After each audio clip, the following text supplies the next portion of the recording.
जब हम किसी वस्तु का किसी को दान करते हैं तो उसका भी फल हमको स्वयं को मिलता है, और किसी की दी हुई दान की वस्तु को जब हम लेते हैं तो उसका भी फल हमें ही मिलता है। परंतु दोनों के फल में अंतर होता है। दी हुई वस्तु का फल अधिक मिलता है और किसी की दान हुई वस्तु को लेने का फल कम मिलता है। दोनों में अंतर होता है। तो आज हम बात करेंगे जो मकर संक्रांति, जो संक्रांति होती है उसे मनाने का पर्व 14 जनवरी का है। 14 जनवरी को संक्रांति मनाई जाएगी। तो पहले बात करेंगे हम कि संक्रांति किसे कहते हैं। इस विषय में जानकर किसी को पता होना चाहिए कि संक्रांति किसे कहते हैं, तो इसके बारे में जानेंगे। देखिए, पहला हमारा प्रश्न है, संक्रांति किसे कहते हैं। यदि कोई पूछे कि संक्रांति किसे कहते हैं तो क्या बताएंगे, तो इस विषय को जान लेना तुम्हारे लिए जरूरी है। संक्रांति किसे कहते हैं, देखिए, सूर्य का एक राशि से दूसरी राशि में जाना संक्रांति कहलाता है। जब सूर्य भगवान एक राशि को छोड़कर दूसरी राशि में जाते हैं तो उसे संक्रांति कहते हैं। एक वर्ष में 12 संक्रांति होती हैं। एक वर्ष में 12 संक्रांति होती हैं। सूर्य देव एक राशि पर 30 दिन ठहरकर अगली राशि में प्रवेश करते हैं। सूर्य भगवान की जो गति है वो एक राशि पे 30 दिन चलती है। 30 दिन के बाद दूसरी राशि पर चले जाते हैं। इस प्रकार सूर्य 12 मास में 12 राशियों में भ्रमण करता है। इसी प्रकार 12 राशियों पर 12 महीनों में वह चलते रहते हैं। वह प्रत्येक राशि पर प्रतिदिन एक अंश आगे बढ़ता है। सूर्य भगवान एक राशि पर एक दिन में एक अंश बढ़ते हैं और सूर्य भगवान के 30 अंश होते हैं। तो 30 दिनों में वह अपनी एक राशि पर गति पूरी कर लेते हैं। और जब एक राशि को छोड़कर दूसरी राशि में जाते हैं तो उसे संक्रांति कहते हैं।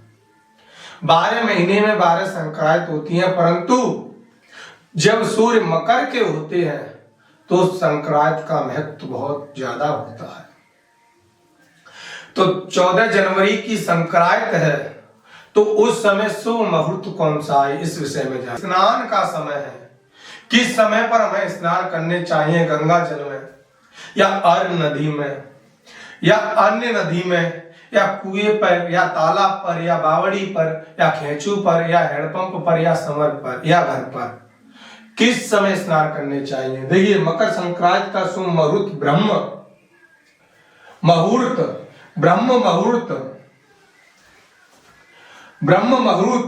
5:49 से 7:25 तक ब्रह्म मुहूर्त में बहुत उत्तम मुहूर्त है। इसमें स्नान करने चाहिए और किसी को कुछ वस्तु दान देना चाहते हो तो वह भी इसी मुहूर्त में दे दो। यदि इस मुहूर्त में आप दान नहीं कर पाते हो तो एक मुहूर्त यह है, पुण्य काल सुबह 9:03 से शाम 5:46 तक। दूसरा महापुण्य काल, इससे भी महत्व जिस मुहूर्त का है वह 5:03 से 10:48 तक है। इस समय पर भी आप पुण्य कर सकते हो। अब भी यदि आप कोई पुण्य नहीं कर पाते हो तो एक मुहूर्त अभिजीत मुहूर्त दोपहर 12:09 से 12:51 तक। और इसके बाद अमृत काल सुबह 7:55 से 9:29 तक। और विशेषकर राहु काल, जिसका हम पुण्य करने में, अनुष्ठान करने में ध्यान रखते हैं, वह राहु काल होता है। तो आप लोग ध्यान दें कि राहु काल दोपहर 2:07 से 2:07 से 4:27 तक चलेगा। और अमृत चौघड़िया दोपहर 12:30 से 12:30 से 1:48 तक चलेगी। तो आप लोगों को ध्यान देना है कि किस समय पे आपको दान करना चाहिए। विशेषकर यदि आप दान कर सकते हो तो 5:49 से लेकर 7:25 तक कोई किसी को दान देना चाहते हो तो दे दो। यदि इस समय पर आप दान नहीं कर पाते हो तो सुबह 9:03 से 5:47 तक समय है, परंतु इसमें भी एक महत्वपूर्ण समय है महापुण्य काल सुबह 3 से 9:03 से महान पुण्य काल सुबह 9:03 से 10:48 तक। यह समय आपके लिए बहुत उत्तम है, तो आप मकर संक्रांति को इस समय पर दान कर सकते हो। और यदि आपको वीडियो अच्छी लगी हो तो लाइक करना, चैनल को सब्सक्राइब करना और वीडियो देखने के लिए धन्यवाद। ओम नमः शिवाय। राम राम जी।